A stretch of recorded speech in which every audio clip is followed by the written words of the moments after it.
ඔන්න අද ඔයාලට ගේන්නේ හිට්මෑන් මූවී එකේ දෙවෙනි කොටස. පළවෙනි කොටස බැලුවේ නැත්නම් මේක බලලා දෙවෙනි කොටස බලන්න. ඔයාලට මතක නම් පළවෙනි කොටසේ අවසානයේ මැඩිසන්ගේ හස්බන්ඩ් මයික් ගැරීට බය වෙලා එතනින් දුවනවා. කැරී ටීම් එකට ගිහින් කියනවා මොකද දන්නේ නැහැ එයා බයේ දිව්වා කියලා. ඒ වෙලාවෙම ගැරී මැඩිසන්ට මැසේජ් එකක් යවනවා ඉක්මනට ගෙදරින් එළියට යන්න කියලා. එතනට එන ජැස්පර් කියනවා ගැරී ඔයාට මොකද වෙලා තියෙන්නේ? ඔයා කම්මැලි වෙලා වගේ කියලා. ගැරී කියනවා වෙන්න ඇති කියලා. ගැරී කියනවා එදා රෑ දැක්ක දේ ගැන වැරදියට හිතන්න එපා. එයා මගේ යාළුවෙක් විතරයි කියලා. ජැස්පර් නම් ඒක විශ්වාස කරන්නේ නැහැ.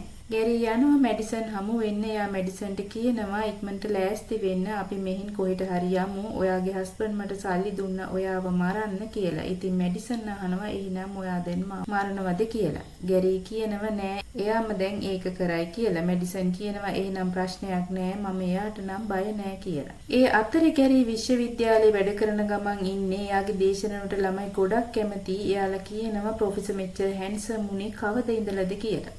ඊට පස්සේ පෙන්වන්නේ ගැරීගේ ටීම් එකේ මීටින් එකක්. එතනදී එයාලා කියනවා ගැරී බේරලා යවපු ලේඩි එයාගේ මහත්තයව මරලා කියලා. ගැරී ෂොක් වෙනවා. එයා අහනවා මොකද්ද වෙලා තියෙන්නේ කියලා. එයාලා කියන්නේ බොඩි එක හම්බ වෙලා තියෙන්නේ එකම වෙඩි පාරයි. එයාට තියලා තියෙන්නේ ඒ ලේඩිට බෝයිෆ්‍රෙන්ඩ් කෙනෙක් ඉන්නවා. බාර් එකේදී යාලා රණ්ඩුත් වෙලා තියෙනවා. එතනදිත් බෝයිෆ්‍රෙන්ඩ් වෙඩි තියන්න හදලා කියලා. ගැරී තව ටිකක් බය වෙනවා. ජැස්පර් කල්පනා කරනවා. ගැරී කියනවා එයාට මත්ද්‍රව්‍ය ප්‍රශ්න තිබුණා. ඒක නිසා මරන්න නැති කියලා. ජැස්පර් කියනවා ඒ ලේඩිගේ බෝයිෆ්‍රෙන්ඩ් මේකට සැකයි. අපි එයාව හොයාගමු. එයා කියනවා එයා ගැරී එක්ක මේ වැඩේ ගැන බලා ගන්නම් කියලා. ඉතින් එයාලා කෙලින්ම යන්නේ මැඩිසන් ඉන්න තැනට. ජැස්පර් එතන චෙක් කරනවා. අන්තිමට කියනවා මම මැඩිසන්ගේ බෝයිෆ්‍රෙන්ඩ් හොයාගත්තා කියලා. එයා දැනගෙන හිටියා ගැරී තමයි බෝයිෆ්‍රෙන්ඩ් කියලා. එයාට ඕන ගැරීව මේකට අහු කරලා එයාගේ ජොබ් එක ආපහු ගන්න. ජැස්පර් ෆොටෝ එකක් පෙන්නලා අහනවා මෙයාව අඳුරනවද කියලා. ගැරී කියනවා ඌ එදා වැඩක් පාර දෙන්න ඇවිත් බය වෙලා දිව්ව මයික් නේද කියලා. ජැස්පර් කියනවා එයා තමයි මැඩිසන්ගේ හස්බන්ඩ්. මම ආපහු ගිහින් එදා ඔයාලගේ සංවාදේ ඇහුවා. ඊට පස්සේ මගේ අදහස ගොඩක් වෙනස් වුණා කියලා. ගැරී කියනවා මැඩිසන්ගේ හස්බන්ඩ් මරන්න එයාට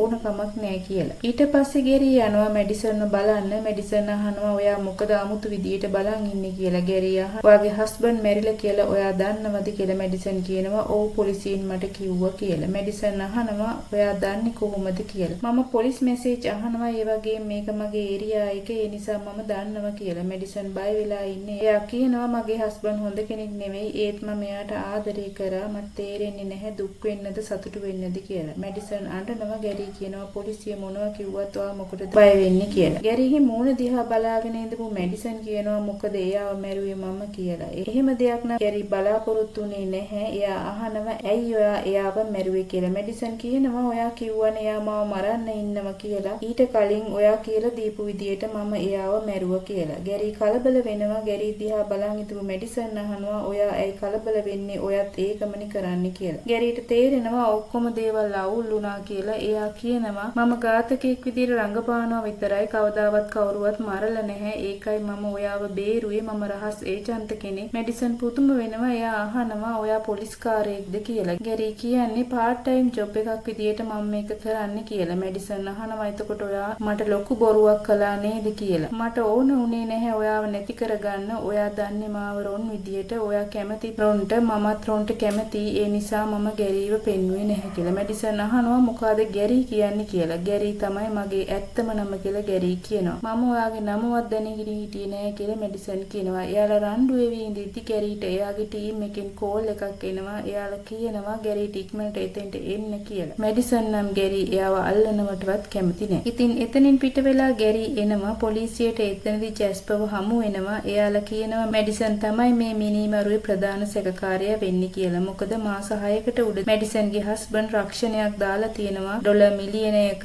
ඒකේ දැන් අයිතිකාරයා වෙන්නේ මැඩිසන්. ඒක ගන්න තමයි හස්බන්ඩ් මරලා තියෙන්නේ කියලා. ඔයා බෑ කියපු නිසා වෙන කෙනෙකුට වැඩේ බාර දෙන්නේ නැති නැත්නම් එයාම මරන්න නැති කියලා. මේක අහගෙන ඉඳපු ජැස්පර් අහනවා ගැරී ඔයාට එයා කතා කරා දෙදාට පස්සේ කියලා. ගැරී දන්නවා ජැස්පර් ජස්ප හදන්නේ මේකට ගැරි වහු කරන්න කියලා. ගැරි කියනවා ඔව් මට එයාව හම්බුණා. එයා මට ස්තුති කළා. එතා ඔයා එයත් එක්ක කතා කළා නේද කියලා. මේක අහපු ටීම් එකේ අය අමුතු විදියට මේ දෙන්නව දිහා බලනවා. එයාලා ගැරිගෙන් අහනවා මැඩිසන් හස්බන්ඩ් මරන්න නැතිද කියලා. ගැරි නම් කියන්නේ එයා ඩිවෝස් වෙලා එයාගේම තැනක සතුටින් හිටියේ. මම හිතන්නේ එයා හොඳින් හිටියා කියලා. ටීම් එකේ අය හිතනවා ඊළඟට මොකද්ද කරන්න කියලා. ජස්පර් යෝජනාවක් ගේනවා. මැඩිසන් හිතාගෙන ඉන්නේ ගැරි රොන් කියන මිනිමරුව කියලා. එයාට ගැරිව විශ්වාසයි ශෝකේ ප්‍රකාශ කරන විදියට එහෙට යවමු කියලා. ශෝකේ ප්‍රකාශ කරන්න ගැරිව එහෙට යවමු. යවලා අපි මැඩිසන් කියන හැමදේම රෙකෝඩ් කරමු කියලා. ගැරිගෙන් අහනවා මොකද කියන්නේ කියලා. ගැරිට කැමති වෙනව ඇරෙන්න කරන්න දෙයක් නැති වෙනවා. ලොක්කත් මේ ප්ලෑන් එකට කැමති වෙනවා. අවසානයේදී ගැරි කියනවා මේක හොඳ ප්ලෑන් එකක්.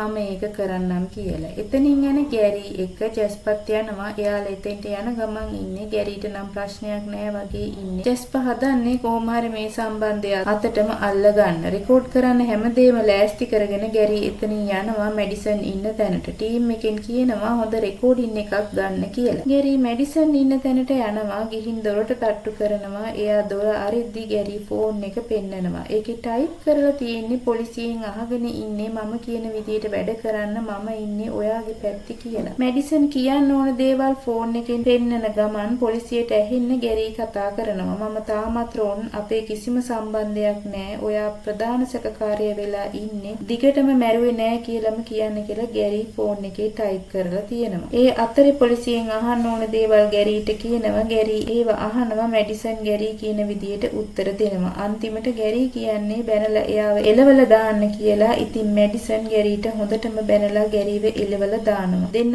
එකතු වෙලා වැඩේ හරියටම කරනවා. වැඩේ ඉවර වෙලා ගැරි යනවා එයාලගේ වාහනේට. ටීම් එකේ අය අහනවා ඔයා මොකද හිතන්නේ කියලා. එයා කියනවා ඔයා කියපු කිසිම දෙයකට එයා අහුුනේ නැහැ නේද කියලා. එක්ක ඔයා ලොකු බොරුකාරියක් නැත්නම් මෙයා නිර්දෝෂයි කියලා. ජස්පර් කල්පනා කර කර ඉන්නවා. ගැරි කියනවා එයා අවංකයි කියලා. ජස්පර්ගේ ප්ලෑන් එක හරි ගියේ නෑ. ඉතින් කොහොම හරි මෙයාලා බේරෙනවා. වැඩේ ඉවර වෙලා ගැරි යනවා මැඩිසන්ව බලන්න. එයා ගිහින් දොර අරිද්දිම එතන ඉන්නේ ජස්පර්. ජස්පර් කියනවා මම හිතුවා ඔයා ඒවි කියලා. ඔයාලා නියම නළුවෝ කියලා. ගැරි දැනගන්නවා ඔක්කොම අහු වුණා කියලා. මැඩිසන් එයාලට බොන්න බියර් ගෙනත් දෙනවා. ඉතින් ජස්පර් කියනවා මම කටවහගෙන ඉන්නම්. ඔයාලා හිරේ යන්නෙත් නෑ. හැබැයි රක්ෂණ වන්දියෙන් මටත් සල්ලි ටිකක් ඕනේ කියලා. ගැරි කියනවා මම මැඩිසන්ට ආදරේ. ඔයාට අපි සල්ලි දෙන්නේ නම් නැහැ කියලා. එයාලා රණ්ඩු වෙනවා. මැඩිසන් හැරීට කියනවා ඔයා කලබල වෙන්න එපා. අපි ජස්පර් කියන දේ කරමු කියලා. ඒක අහලා ගැරි ඇවිත් මැඩිසන් ළඟින් වාඩි වෙනවා. ජස්පර් කියනවා මට මගේ ජොබ් එක ඕන.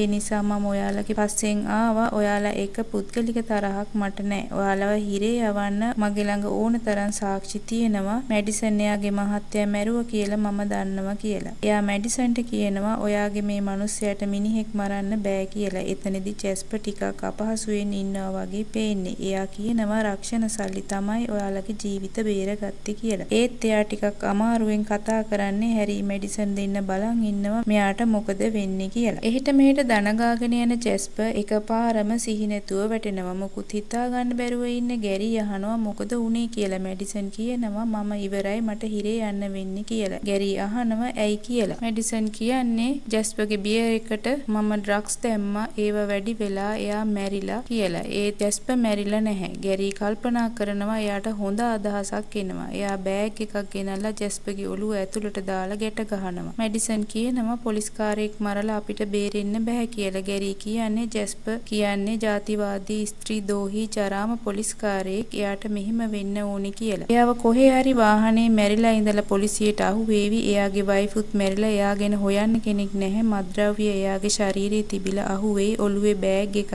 නිසා කිසිම පොරබැදීමක් ඇඟිලි සලකුණක් නැහැ. ඒ නිසා මේක සියදිවි හානි කර ගැනීමක් වේවි කියලා. මැඩිසන් අහනවා අපි මේක ඇත්තටම කරනවද කියලා. ගැරි කියනවා අපිට වෙන කරන්න දෙයක් නැහැ කියලා. මම හිතන්නේ මම ඔයාට ආදරේ කියලා. මැඩිසන් කියන්නේ එයත් ගැරිට ගොඩක් ආදරේ කියලා. ඉතින් ජස්පර් තාම හුස්ම ගන්නවා. ගැරි මැඩිසන්ට කියනවා අවසානයේ දක්වාම මරණය එයාලව වෙන් කරන තෙක් එයත් එක්ක ඉන්න කියලා. ඊට පස්සේ පෙන්නන්නේ ගැරි විශ්වවිද්‍යාලේ උගන්වමින් ඉන්නවා. අවසාන විභාගයට වාඩි වෙන එයාගේ ශිෂ්‍යයන්ට සුබ පතනවා. එතනින් පස්සේ ගැරි එයාලගේ දුවව වඩාගෙන ඉන්නවා. ඒ වගේම එයාලට පුතෙකුත් ඉන්නවා. ඉතින් එයාලා ලස්සන ගෙදරක ආදරෙන් සමගියෙන් ජීවත් වෙනවා. එයාලගේ දුවට මැඩිසන් කියනවා එයාට හමු වුණ ලස්සනම කෙනා ඔයාගේ තාත්තා කියලා. ගැරි කියන්නේ ඔයාගේ අම්මව දැක්ක ගමන් ගමන්ම මම ආදරයෙන් බැඳුණා කියලා. ඉතින් ඔය විදියට හිට්මෑන් මූවි එක ඉවර වෙනවා. තවත් ලස්සන කතාවක් අරගෙන ආපහු ඉක්මනින්ම එන්නම්. channel එක subscribe කරන්න, like කරන්න, comment කරන්න, bell icon එක click කරලා තියාගන්න.